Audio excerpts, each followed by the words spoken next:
Best Company in Sports, T Company.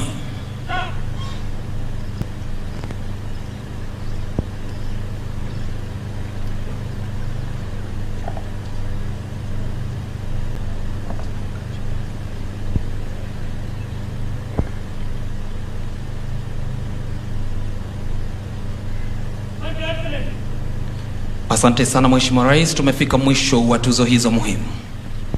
Ningeomba sote tusimame tumkaribishe Mheshimiwa Rais kwenye jukwaa kuu achukue nafasi yake.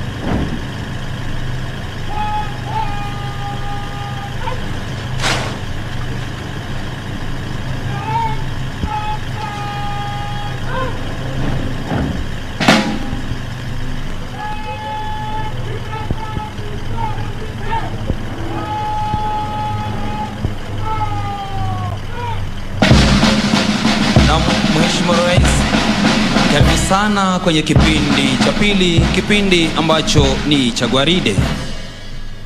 Gwaride hili ni gwaride kulingana na wakati huu ambao ni wakati wa kidijitali. Hivyo basi ni gwaride la muundo tofauti kabisa kuliko lile la mwaka mwingine uliopita ulipoweza kuwa nasi hapa.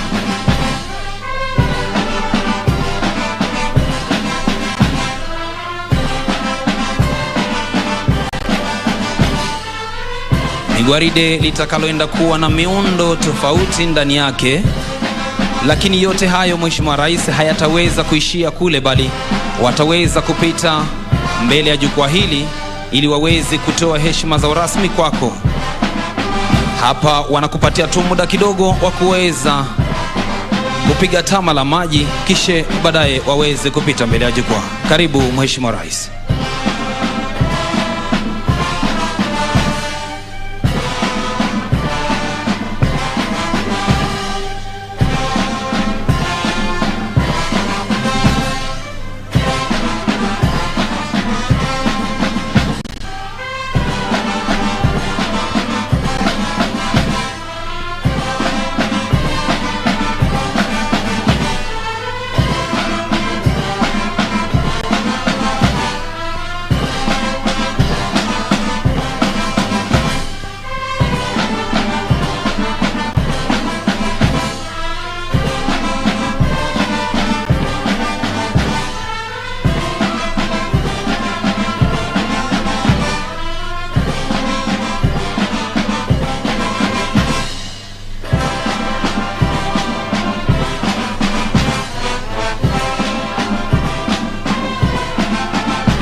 Muda wowote sasa gwaride litang'oa nanga na kuanza kutembea ili kutoa heshima zao rasmi.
ili kwa kuweza kuhakikisha hatua zote zilizoko ndani ya gwaride zinafuatwa sawia, ni bendi yetu chini ya uongozi wake Principal Director of Music Madam Asnath, Assistant Inspector General of Police.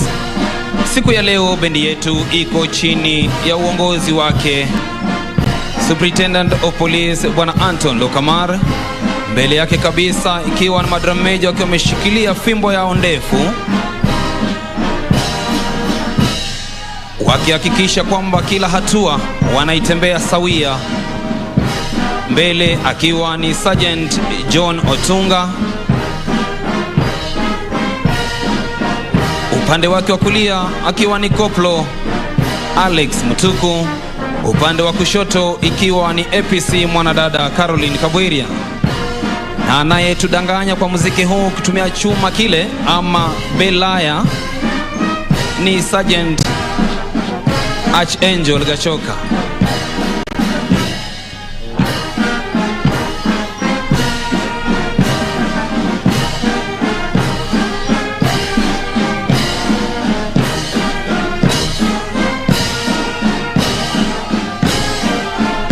Na wanaotupigia mabati ikiwa ni pamoja naye Sergeant Akope, naye APC Isaac Baya.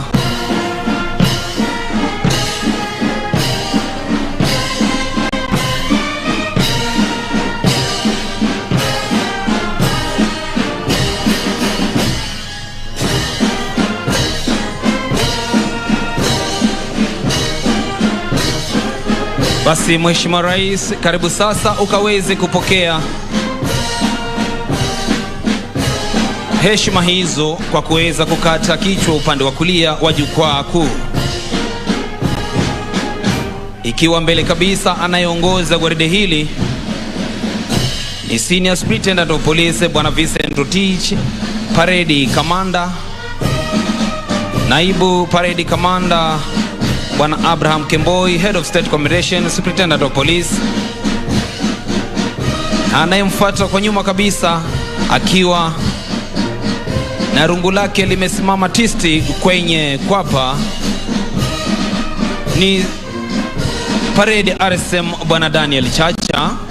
Kikundi cha kwanza Mheshimiwa Rais ikiwa ni A Company chini ya uongozi wake Chief Inspector Reverend Hanson Kiango, Senior Sergeant Ezekiel Sum akiwa msaidizi, naye Koplo Susan Kahiga akiwa mwelekezi wa kulia. Kundi linalofuata chini ya uongozi wake Inspector Andrew Nyongesa, Sergeant Julius Ekelo kama msaidizi, naye Koplo Frederick Njoroge akiwa mwelekezi wa kulia.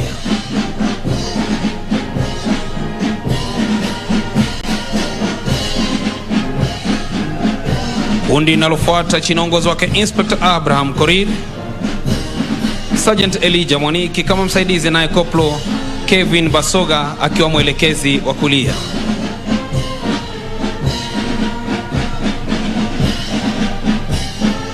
Kundi la mwisho la A Company chini ya uongozi wake Inspector Benwin Namanga, Sergeant Lucas Gashoki kama msaidizi, naye Koplo Boaz Menge akiwa mwelekezi wa kulia.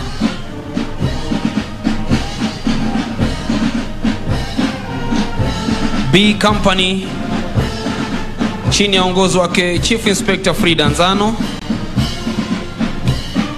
Sergeant Richard Kamau kama msaidizi, naye Koplo Ignatius Ipene akiwa mwelekezi wa kulia.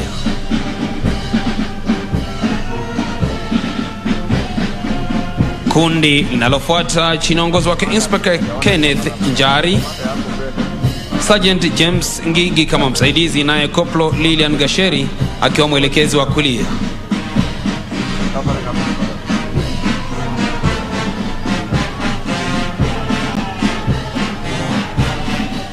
Kundi linalofuata Mheshimiwa Rais ni chini ya uongozi wake Inspector Sara Sawe, Sergeant Oscar Nyamai kama msaidizi, naye Koplo Nathan Mutwiri akiwa mwelekezi wa kulia.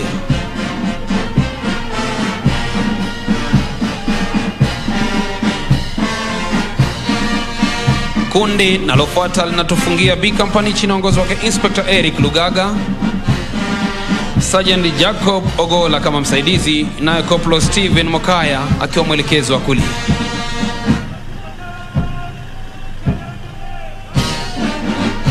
C Company chini uongozi wake Chief Inspector Frank Dhuku,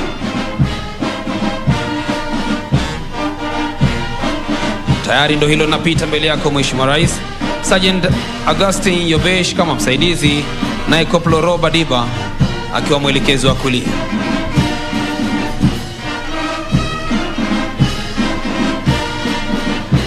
Inspector Samuel Otieno na kundi nalofuata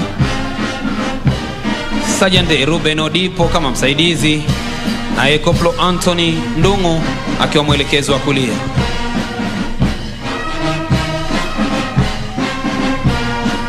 Inspector Dennis Kasakala na kundi nalofuata Mheshimiwa Rais, Sergeant Frederick Boyd kama msaidizi, naye Koplo Charles Yogo akiwa mwelekezo wa kulia.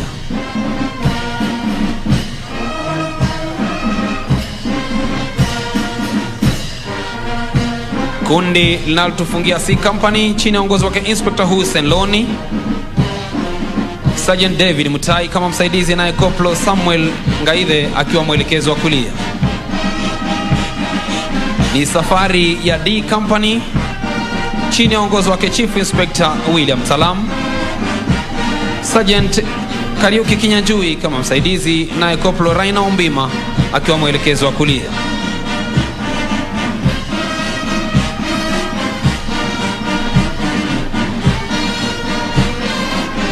Inspector David Masulia na kundi nalofuata Sergeant Eunice Jaruto kama msaidizi, naye Koplo Agri Ochwada akiwa mwelekezi wa kulia.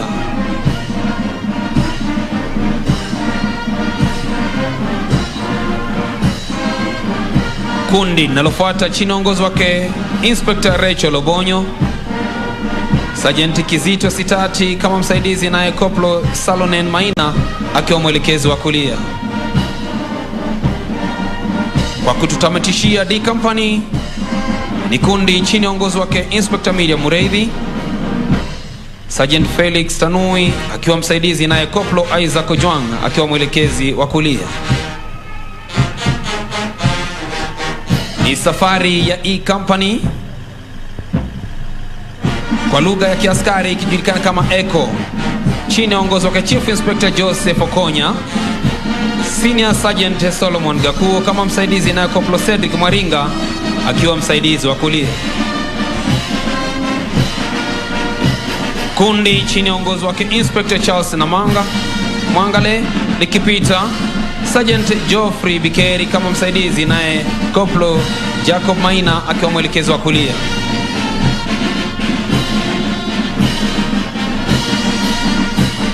Kundi nalopita chini ya uongozi wake Inspector Bernard Sigei, Sergeant Hilary Koech kama msaidizi, naye Koplo Miriam Machogu akiwa mwelekezi wa kulia. Kundi linalotufungia E Company chini ya uongozi wake Inspector Hezbo Nyaga, Sergeant Geoffrey Moranga kama msaidizi, naye Koplo Jackson Nyambacha akiwa mwelekezi wa kulia. Ni safari ya F Company chini ya uongozi wake Chief Inspector Edward Simiu, Senior Sergeant Lois Kirao kama msaidizi, naye Koplo Samuel Orwa akiwa mwelekezi wa kulia.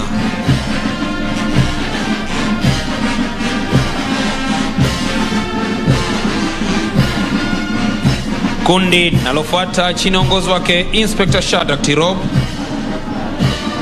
Sergeant Felix Korir akiwa msaidizi, naye Koplo Kevin Koech akiwa mwelekezi wa kulia. Kundi nalofuata chini ya uongozi wake Inspector Silas Welekwa, Sergeant Jacob Ondiek akiwa msaidizi, naye Koplo Gibson Kuria akiwa mwelekezi wa kulia. G Company Mheshimiwa Rais chini ya uongozi wake Chief Inspector Nelson Kitio, Senior Sergeant George Kaingu kama msaidizi,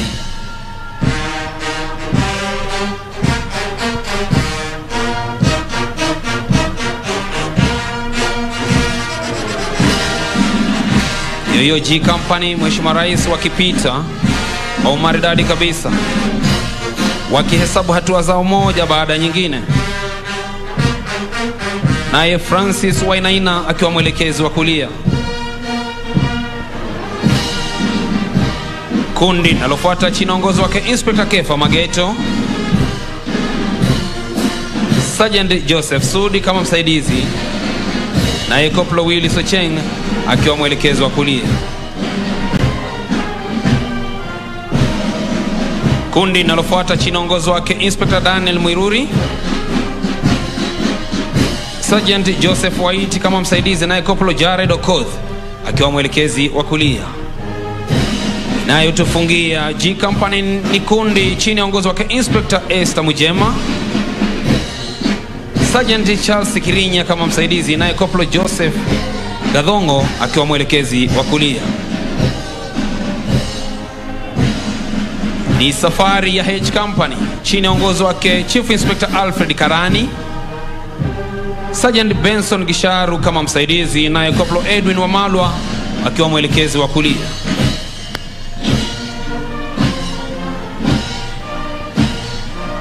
Kundi chini ongozo wake Inspector Samuel Mudhama, Sergeant Edwin Juma kama msaidizi, naye Koplo Elvis Kirwa akiwa mwelekezi wa kulia.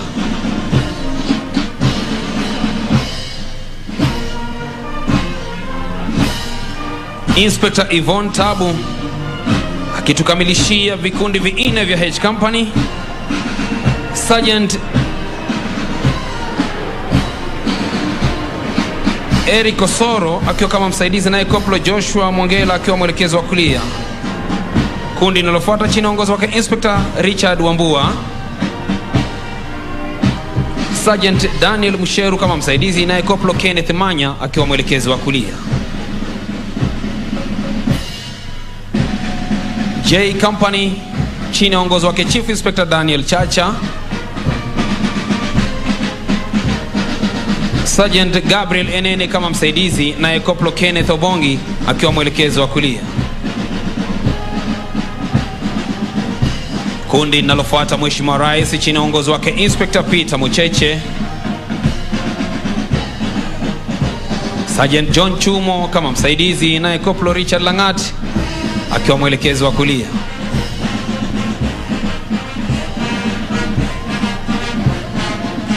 Kundi linalofuata chini ongozo wake Inspector Josephat Kiogora, Sergeant Dan Shapili kama msaidizi, naye Koplo Elvis Olwenyi akiwa mwelekezi wa kulia. Waride lote sasa Mheshimiwa Rais liko kwenye mwendo wa aste aste ili kuweza kutoa heshima zao. Kundi linalofuata chini ongozo wake Inspector John Chege, Sergeant Bernard Langat kama msaidizi, naye Koplo Joseph Kamande akiwa mwelekezi wa kulia. Ni safari ya K Company chini ya uongozi wake Chief Inspector Suleiman Malo, Sergeant Wenslaus Kaudo kama msaidizi, naye Koplo Bernard Mwangi akiwa mwelekezi wa kulia. Kundi linalofuata chini ya uongozi wake Inspector Justin Maweu, Douglas Kinuthia akiwa mwelekezi wa kulia.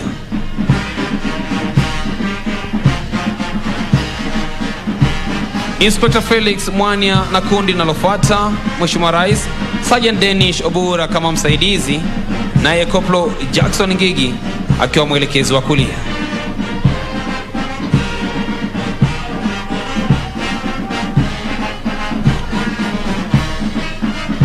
Kundi la mwisho la K Company chini ya uongozi wake Inspector Supet Pasanka, Sergeant John Zangia kama msaidizi, naye Koplo Enoch Baraza akiwa mwelekezi wa kulia.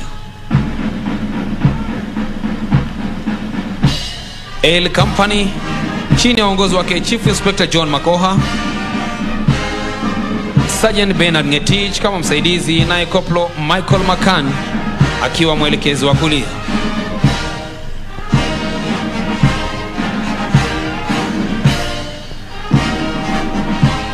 Inspector Silas Mutuma na kundi linalofuata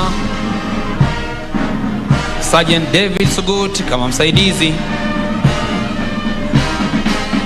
naye Koplo Didan Murenga akiwa mwelekezi wa kulia.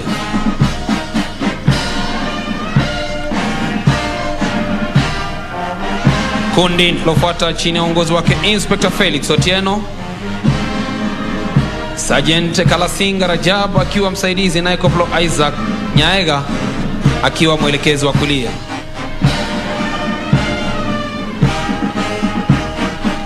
Kundi nalofuata chini ya uongozi wake Inspector David Skolia wakitufungia L Company, Sergeant Geoffrey Masai kama msaidizi, naye Koplo Edward Wekesa akiwa mwelekezi wa kulia. Ni safari ya M Company chini ya uongozi wake Chief Inspector Timothy Emojong, Senior Sergeant Benson Imbogo akiwa msaidizi, naye Koplo Nixon Langat akiwa mwelekezi wa kulia.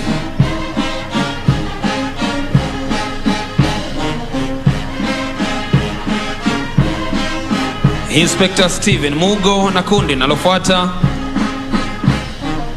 Sergeant Enoch Baraza Zakaria kama msaidizi, naye Koplo Steven Wafula akiwa mwelekezi wa kulia.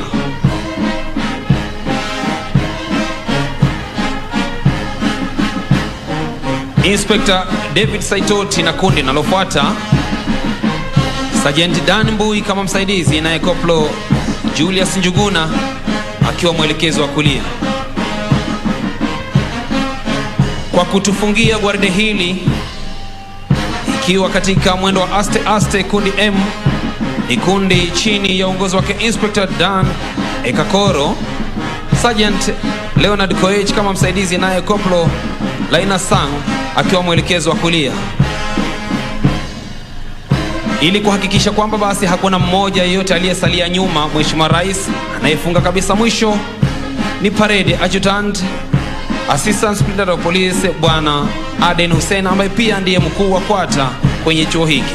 Mheshimiwa Rais, nitaomba sasa uweze kupata tamba la maji, gwaride letu likienda kugeuka mwendo wa aste aste kwa mwendo wa haraka. Asante Mheshimiwa Rais.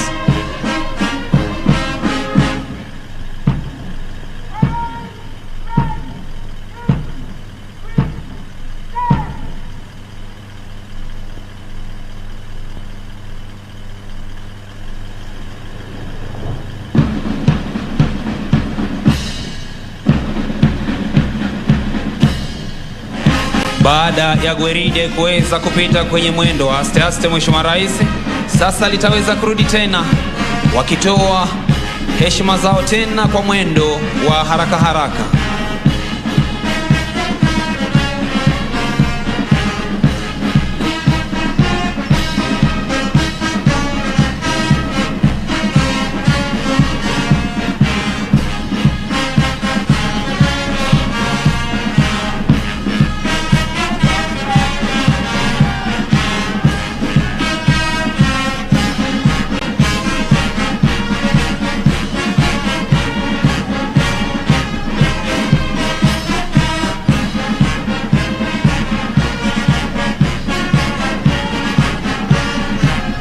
Wakiongozwa naye Parade Commander, naibu Parade Commander RC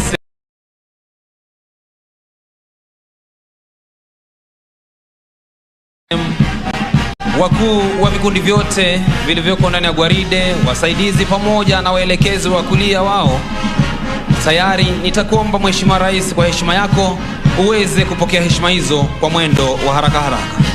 Karibu Mheshimiwa Rais.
Asante sana Mheshimiwa Rais, kwa heshima yako naomba sasa uweze kuketi.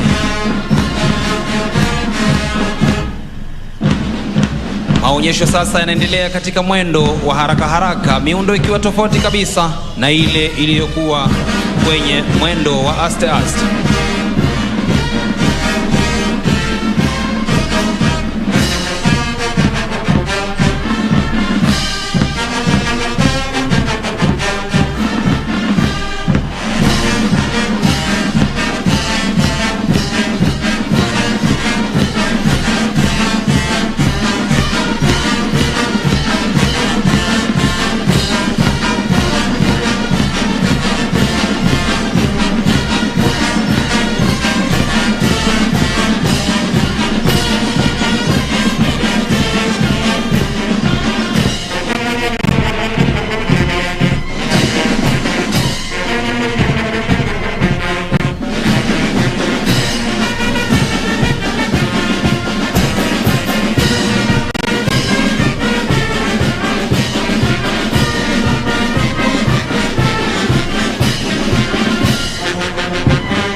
Kurudi mahali walipoanzia gwaride hii.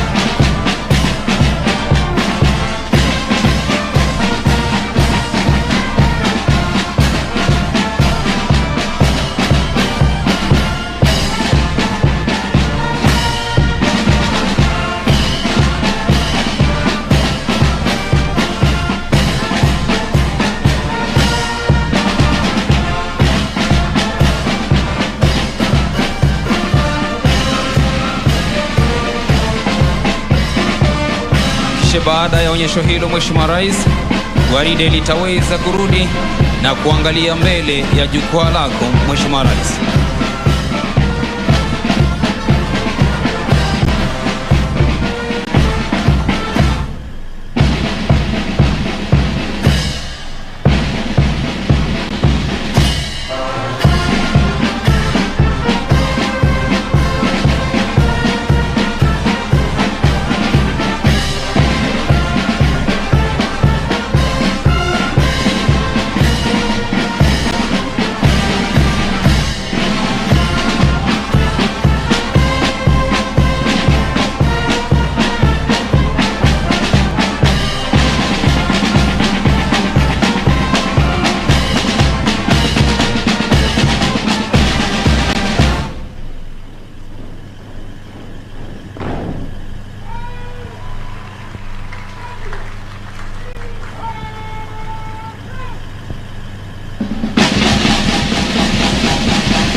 Tusimame wote kwa review order, kisha wimbo wa taifa.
oath of office.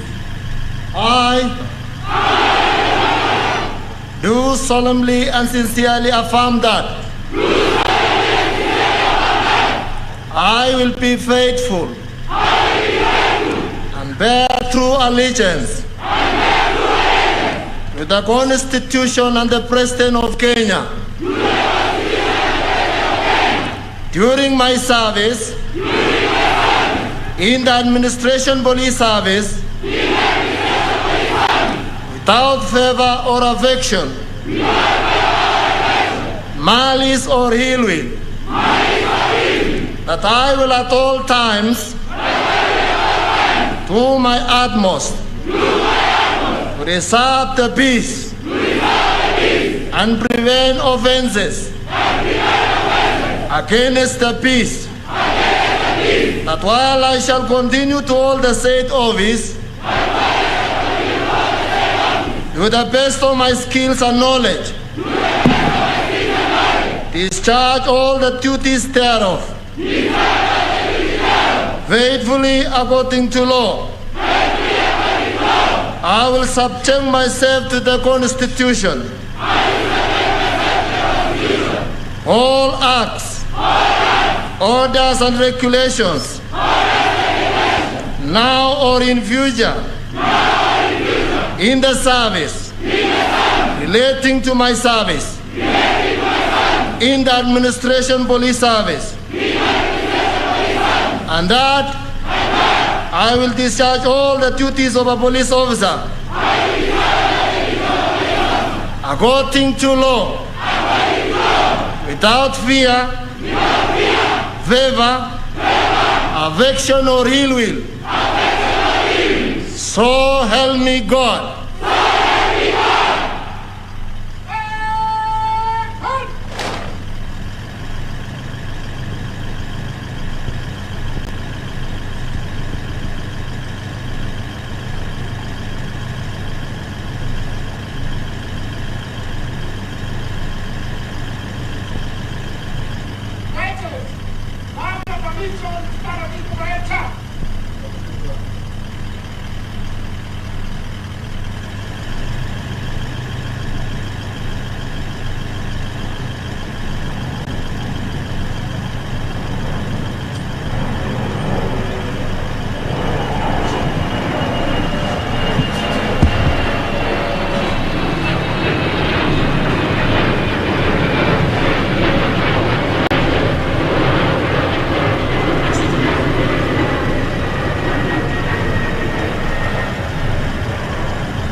Your Excellency, the President of the Republic of Kenya and the Commander-in-Chief of the Defense Forces, the Cabinet Secretary for Interior and Coordination of National Government and Citizen Service, the Inspector General of National Police Service, senior government officials who are here, the invited guests, the graduates. Your Excellency, we are so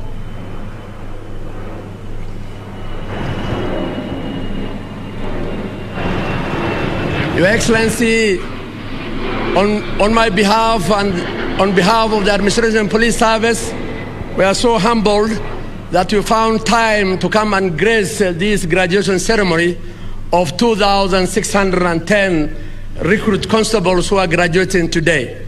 Your Excellency, these officers were taken through rigorous training for 9 months, which culminated at Kidong field exercise. Your Excellency, majority of these officers will be deployed in our specialized units, the Rapid Response Unit, the Critical Infrastructure Police Unit, the Anti-Stock Theft Unit, and the Border Police Unit, among others.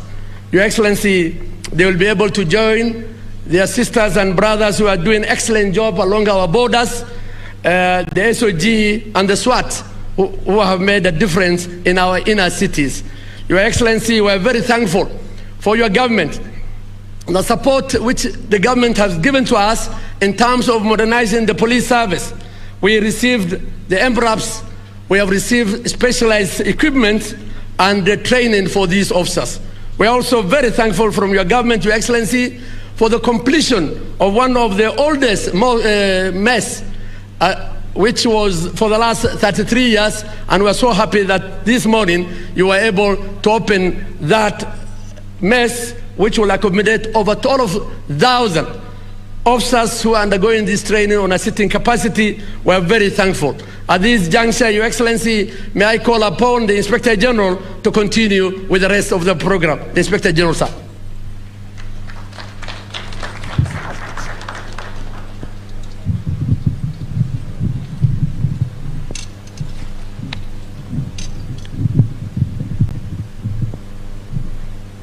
Your Excellency, sir, the President and Commander-in-Chief of the Defense Forces, Cabinet Secretary, Minister of Interior, Dr. Fred Matiang'i, Principal Secretary, Present, Vice Chief of the Defense Forces of Kenya, senior members of the National Police Service, distinguished guests, graduates, ladies and gentlemen, good afternoon.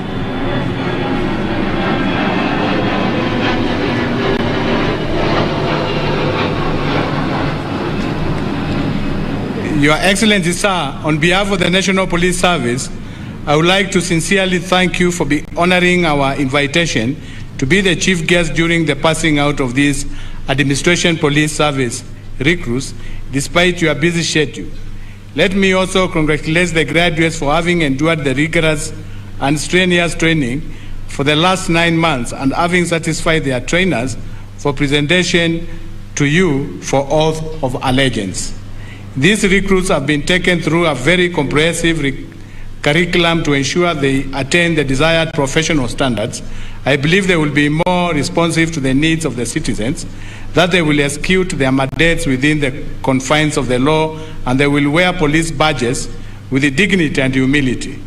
The needs to be people's servants has been emphasized, and there have been conditions to know that service to humanity is their divine call in the National Police Service.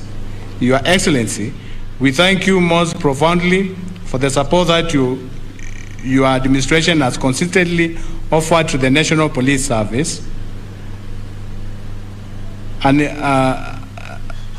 in response to the welfare of the police officers. An improved health insurance scheme is now in place, as we also look forward to having a National Police Service Level 4 referral hospital, Your Excellency. These interventions will impact positively to the general well-being of the police officers. Your Excellency, I want to assure you of our commitment to ensure that the security of our country remains inviolable, and we will continue improving our service delivery and making them more responsive to citizens' needs as per your directives. Sir, it is now my honorable duty to welcome the Cabinet Secretary, Dr. Fred Matiang'i, to continue with the remaining of the program.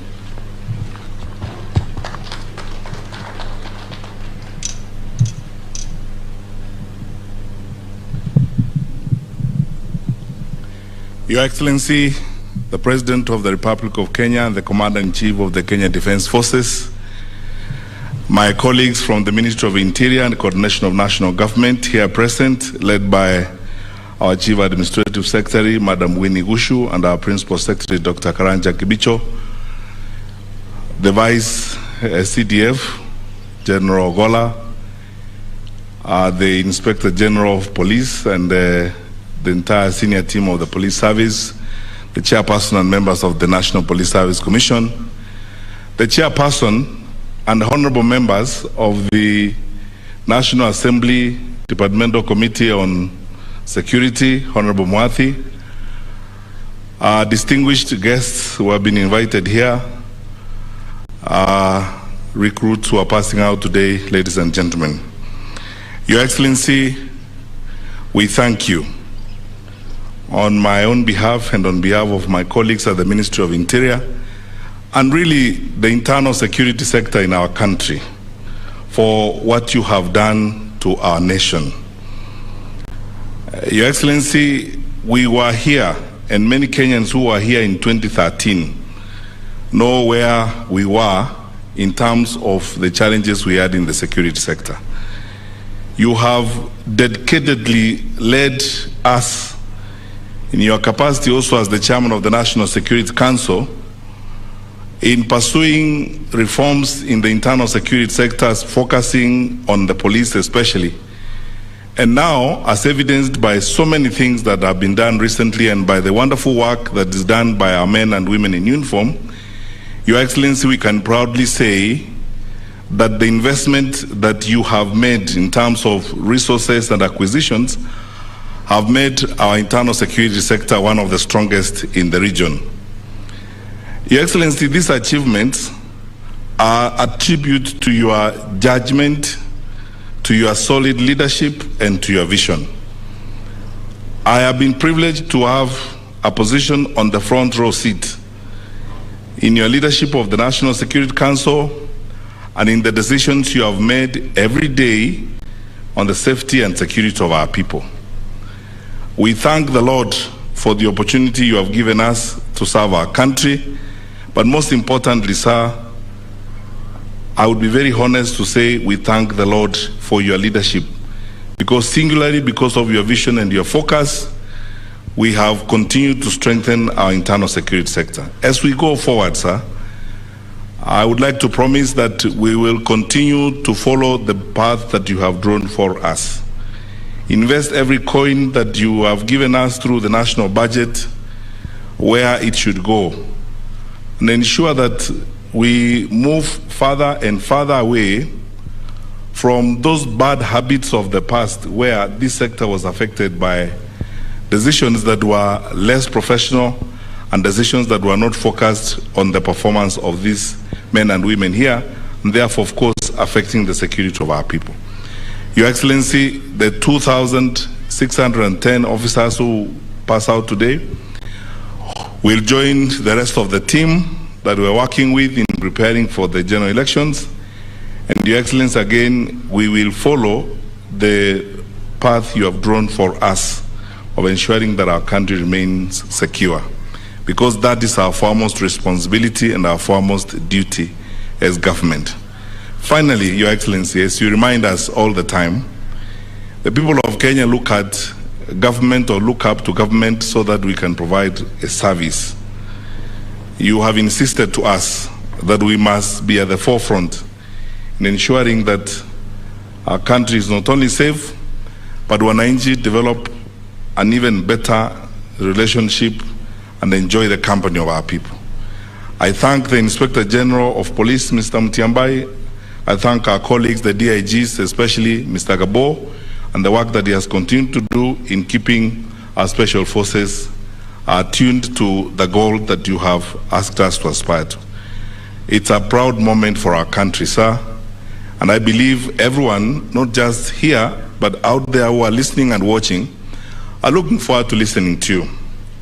And therefore, ladies and gentlemen, it is my singular honor and pleasant duty to request you to be upstanding as we invite His Excellency, our President and Commander-in-Chief of the Kenya Defense Forces to speak to us. Your Excellency, sir. Asante, please be seated.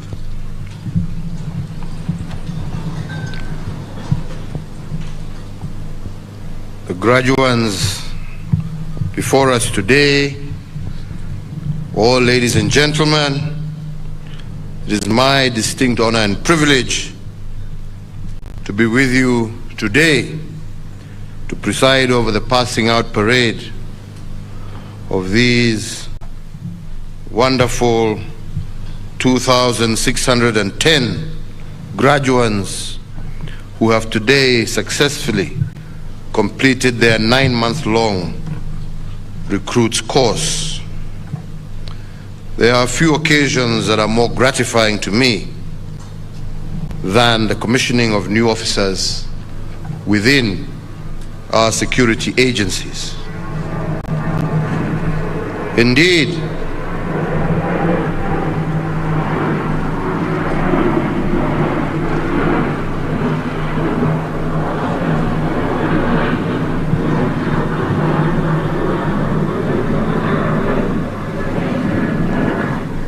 I am happy that during my tenure as president, we have increased our police complement by over 45,000 recruits from the year 2013 to date. No previous administration has implemented such a significant increase in the capacity of our national police.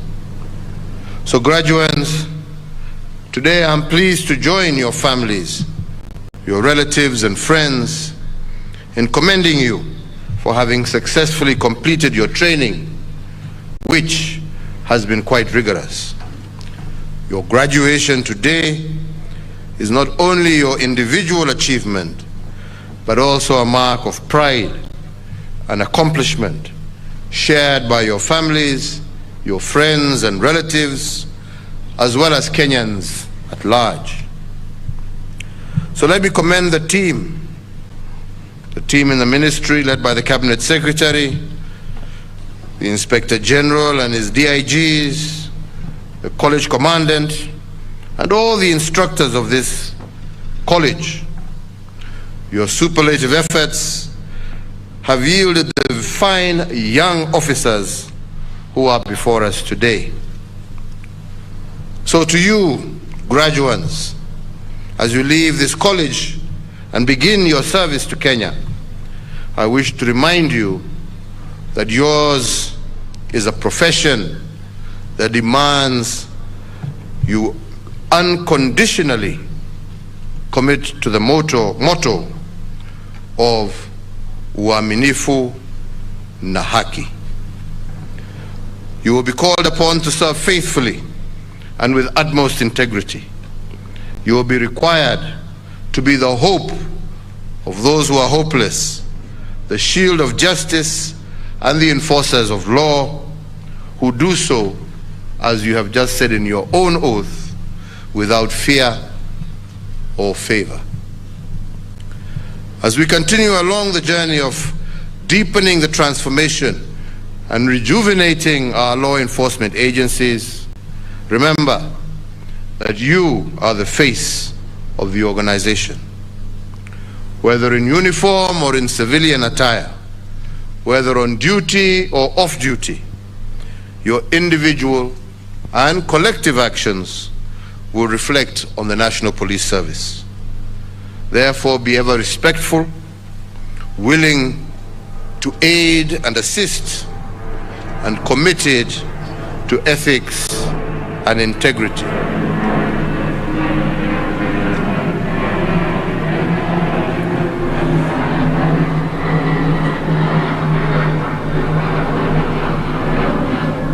In your service to the nation, now more than ever before, you should remain focused and uphold the highest standards of professionalism, dignity, integrity, and fidelity to the law.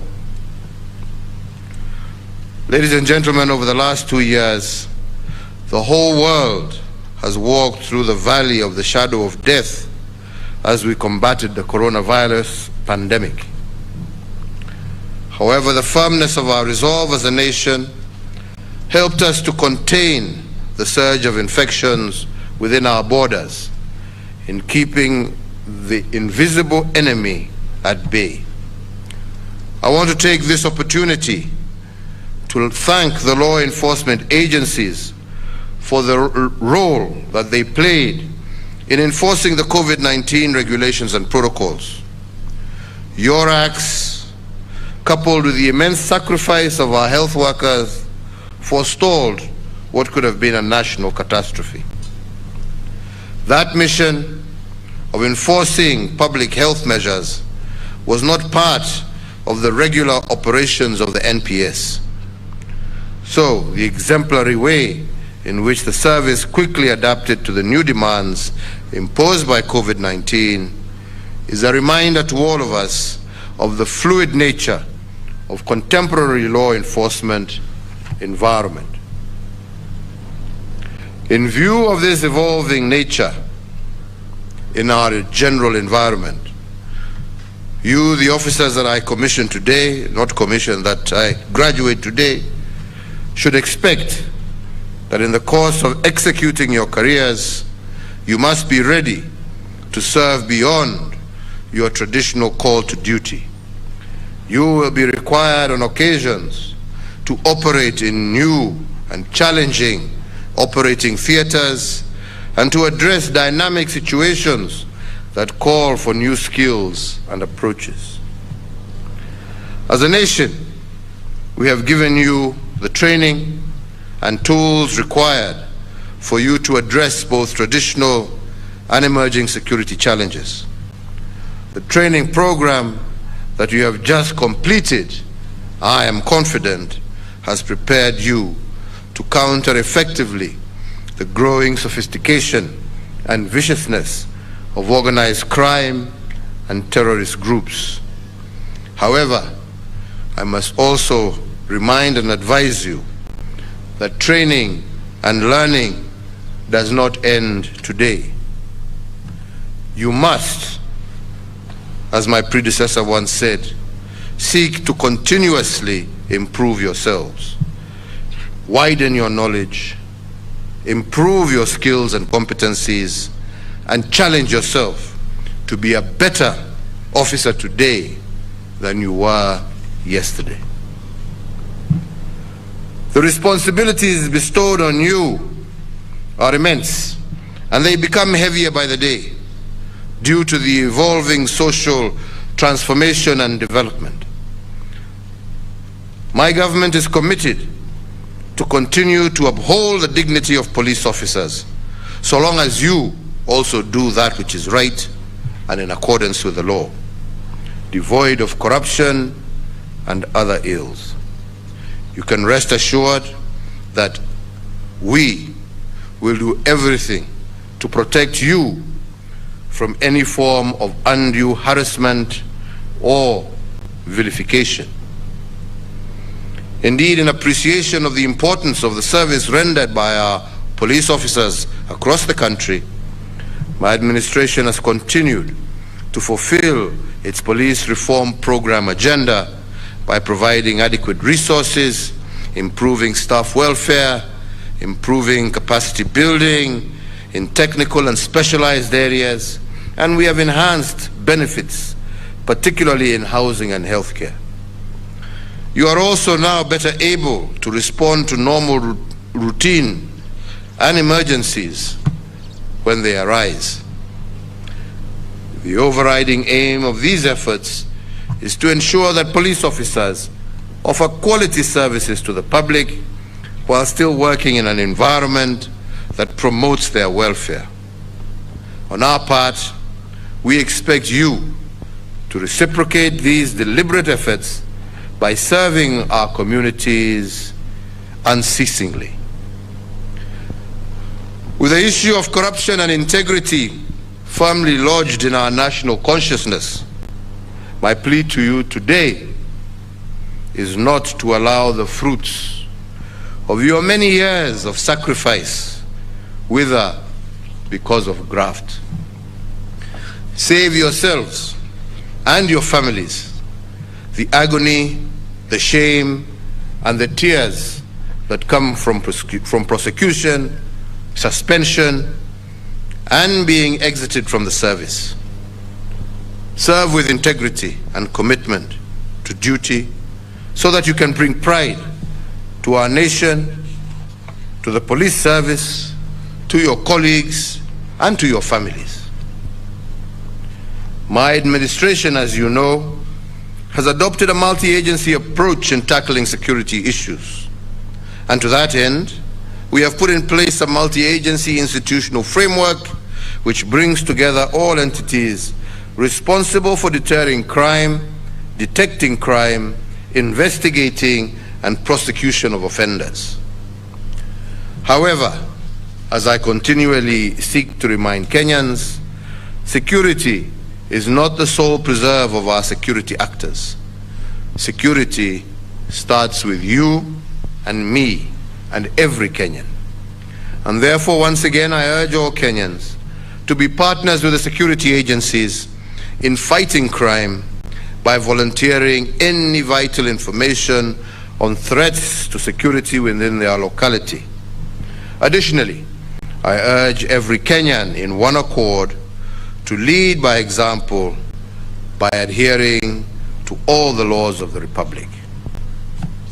So, ladies and gentlemen, in recognition of the very demanding responsibilities placed on our security agencies, I today pay tribute on my own behalf and on behalf of all Kenyans to our gallant officers from various services who have paid the ultimate sacrifice to the service of our country and our people. I also want to laud our law enforcement officers and security agencies for the role that they continue to play in making our country safe.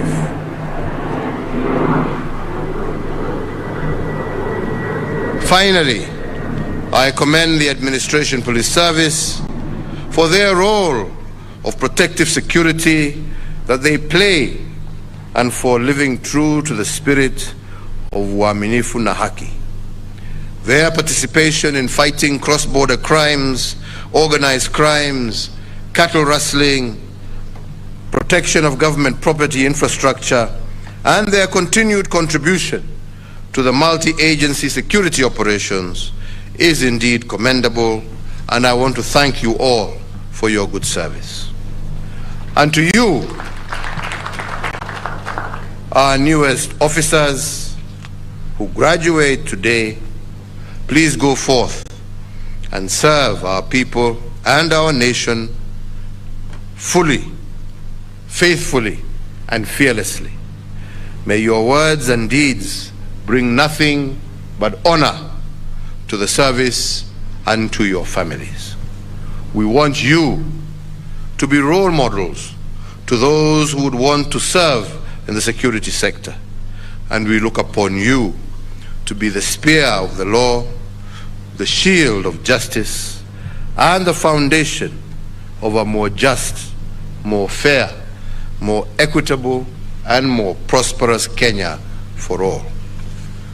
Mungu awalinde ukienda kutekeleza shughuli zenu mbalimbali za kulinda wananchi na kulinda taifa letu. Mungu awaongoze. Tumefurahi sana kuwaona leo mkiwa mmetimiza training yenu na mkiingiana na wenzenu kulinda maisha na mali ya wananchi wa Kenya. Yangu ni kuwatakia kila laheri. Muwe watu ambao watakuwa waaminifu. Muwe watu ambao watasaidia kutoa jina la ufisadi kwenye huduma ya polisi. Muwe watu ambao watasaidia wenzao, watakuwa mstari wa mbele ukiwa kazini, hata ukiwa nyumbani. Ujue ya kwamba jukumu lako kulingana na ile kiapo ambacho mmechukua hapa siku ya leo, timizeni, mulinde wananchi. Na tukifanya hivyo, tutakuwa na nchi tulivu, nchi ambaye sisi zote kama Wakenya tutaweza kujivunia. Kwa niaba yangu na kwa serikali, sisi tutaendelea kuhakikisha ya kwamba tumewapatia vifaa na tumeangalia pia maslahi yenu na ya jamii zenu, ndio muweze kufanya hiyo kazi ambaye leo mtaianza. Kwa hivyo nimalizie tu kwa kusema Mungu awaongoze, awalinde na awabariki leo na kwenda mbele, na nawatakia kila laheri. Sasa mkiwa maofisa wa polisi wa kulinda Wakenya wenzenu, asanteni sana. Thank you. Kindly let's all be upstanding.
Thank you, Your Excellency. We may be seated.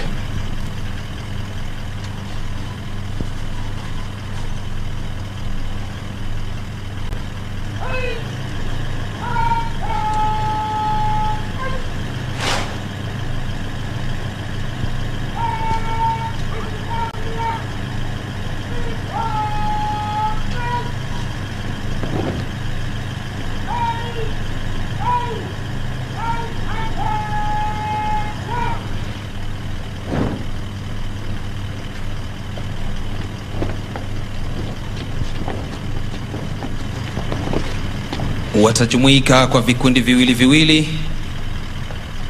ili tuweze kufupisha kutoka kwao na kwenda kuhudumia wananchi.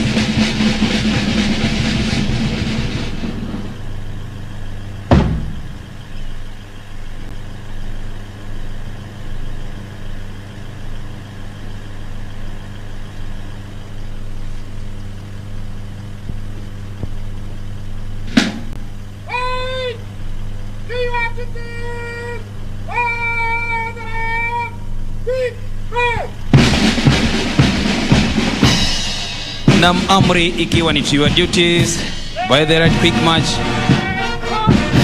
Asante sana Mheshimiwa Rais kwa hotuba iliyoweza kuleta mioyo kuchangamka na kufurahia. Sasa gwaride linatoka uwanjani.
Mheshimiwa Rais, kikundi kilichoko mbele yako kwa sasa ni kundi la kwata ya kunyamaa, lugha ya Kimombo kijulikana kama silent drill.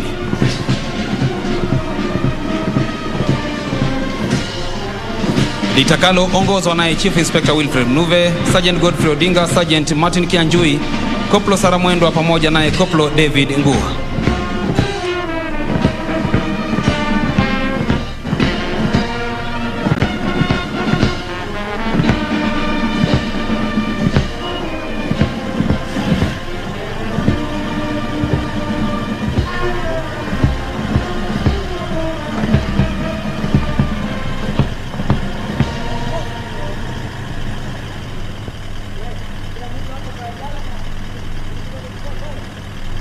Wanaingilia kutoka upande wa kushoto na upande wa kulia wa kiwanja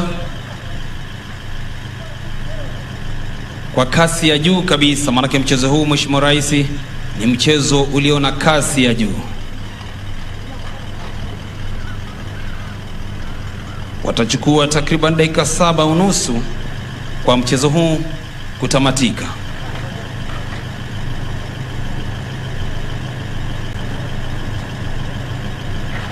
Washirika ikiwa ni hawa afisa ambao wamefuzu leo wakiwa ni 110, milio ya bunduki ama arms drill zikiwa ni 780, miguu ikichangwa ikiwa ni 680, vile vile kwa mwendo wa aste aste watatembea na hata mwendo wa haraka haraka.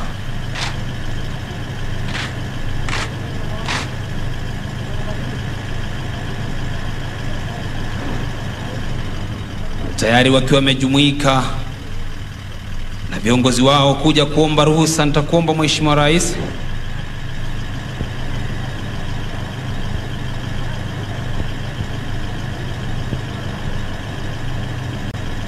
kwa heshima yako sasa unaweza kujongea kupokea heshima hizo.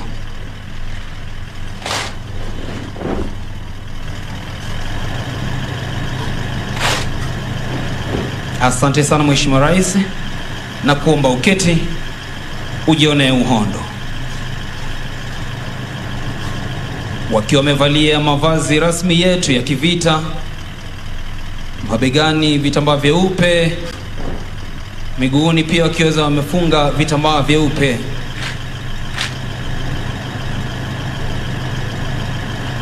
Mishipi ikiwa ni myeupe vile vile.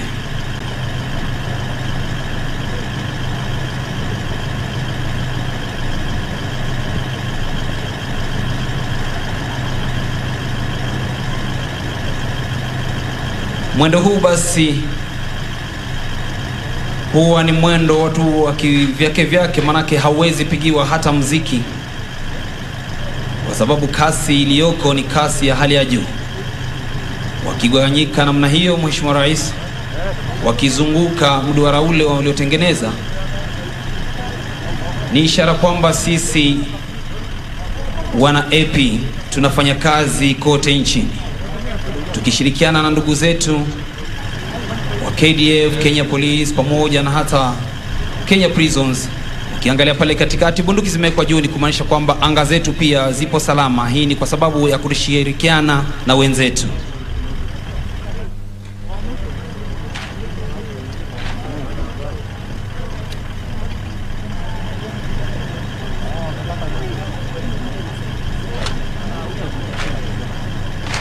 Ikiwa ni mwendo wa aste aste.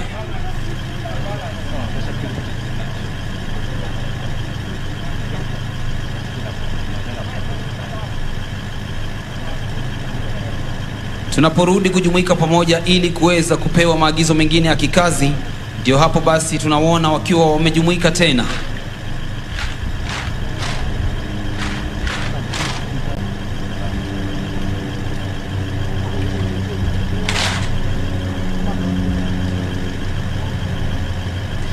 Ili kazi hii iweze kufanyika kabisa kwa uzuri na umaarufu, sharti kuwe na uaminifu.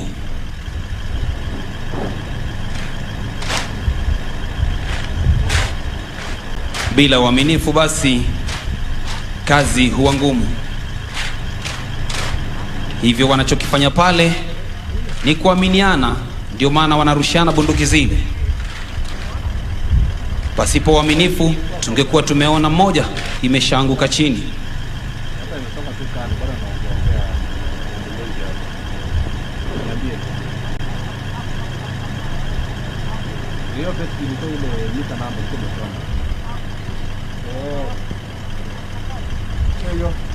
Naam, asante sana Mheshimiwa Rais. Sasa umedhibitisha kwamba ndani yao kunao wanadada, kwa hiyo pia sisi tunatunza ile amri iliyoko kwenye katiba yetu ya Kenya ya jinsia mbili zote ziweze kuidhinishwa kwa kila kitu nchini Kenya.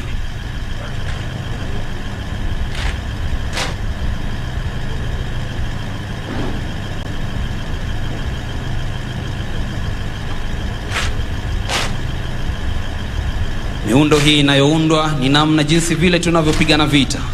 Sharti kuwe na mmoja mbele, ikijulikana kama arrowhead formation.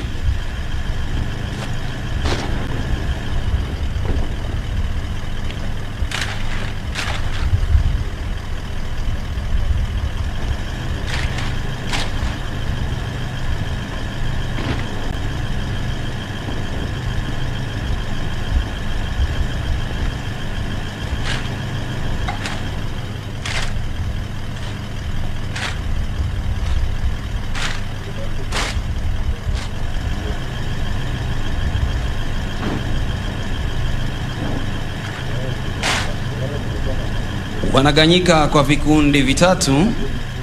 Wacha tuone ni yapi wanayotaka kutueleza.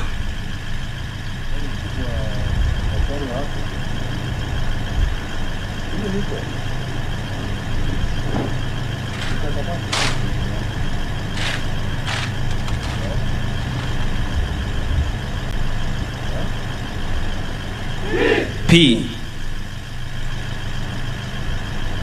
T C. Naam, wito ni kwamba pamoja tuzuie corona. Ama kweli tusipokushirikiana basi itakuwa vigumu sana sisi kuweza kuzuia janga hili la corona. Ndani yake pia unapoona Mheshimiwa Rais, tunazo bendera mbili. Bendera ya Kenya, bendera ya National Police Service, na pia vile vile bendera ya kikosi polisi tawala, kwamba tunafanya kazi kwa uadilifu na uaminifu. Ndipo ngao yetu inasema uaminifu na haki.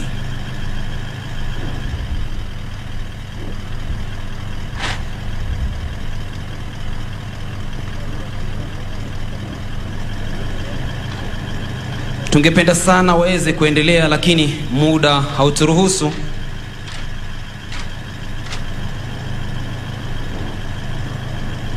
Hivyo basi wametamatisha onyesho hili. Nitakuomba Mheshimiwa Rais uweze kuchukua shukrani hizo kwa heshima ya kipekee.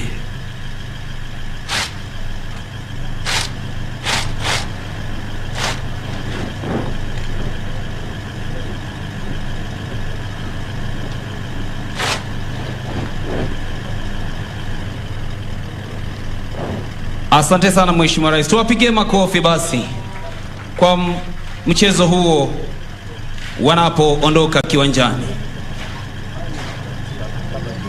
Tumefika tamati ya maonyesho hayo Mheshimiwa Rais. Kipindi kitakachofuata ni kipindi cha picha.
Picha ya kwanza itaenda kuwahusisha makamanda waliokuwemo ndani ya gwaride.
Na bila shaka na hapo ndipo tamati ya sherehe hii muhimu zaidi ya kufuzu kwa makurutu wa polisi wa utawala wapatao 2610, 215 wakiwa wanaume na 395 wakiwa ni wanawake. Zoezi ambalo bila shaka limeongozwa na kiongozi wa taifa Rais Uhuru Kenyatta, ambaye ndiye amrejeshi mkuu wa majeshi yote ya ulinzi.